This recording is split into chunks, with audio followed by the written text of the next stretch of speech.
Okay, completing the square.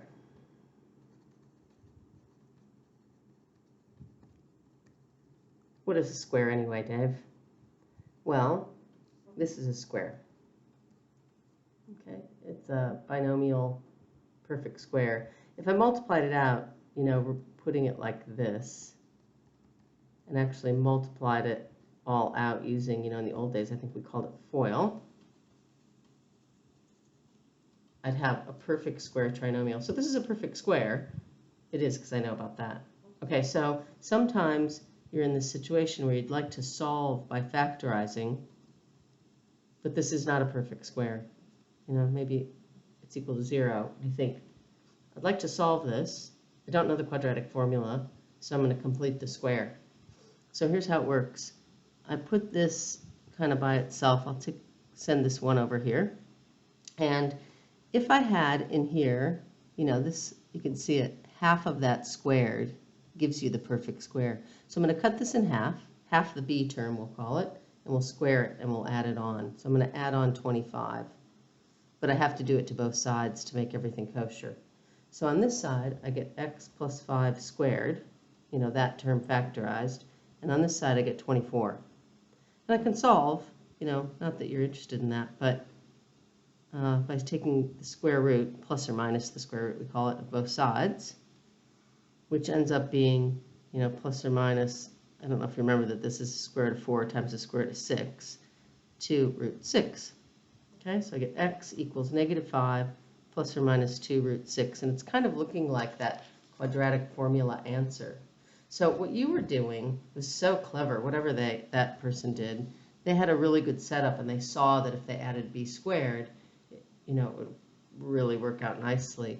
But, the quadratic formula has, this is the basic quadratic. And so when we build formulas, we start like that. We have everything on one side equal to 0. The tricky thing about this is that completing the square with a letter there is really creepy. So you have to divide by the a in the very beginning to do that. They were able to do theirs in a bit trickier way, which I never would have thought of, and probably a lot of people wouldn't have thought of. But this way isn't so hard.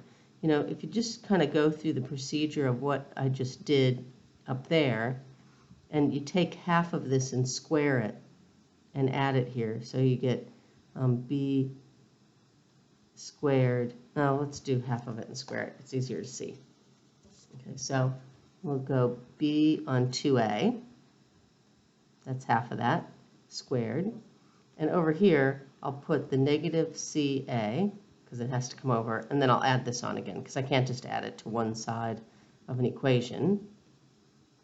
And I'll just tidy this up a little bit, even though I know, the answer on this side is going to be x plus, it's always what's in here. You could see up here, when I cut the 10 in half, that 5 lands there. So this is going to be half of that term squared.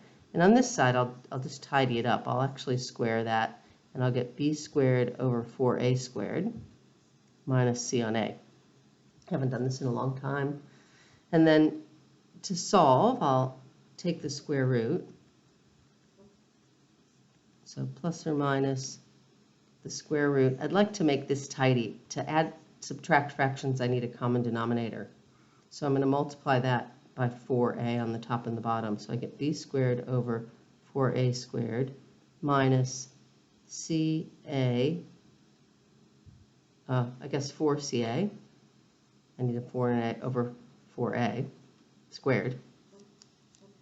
Yeah, factor, yeah. And then this becomes negative b on 2a plus or minus, and this, subtracts up here. And the square root of that is 2a, and that's it. Voila. Not as elegant as that thing you put on Facebook, but still pretty cool. Okay, bye.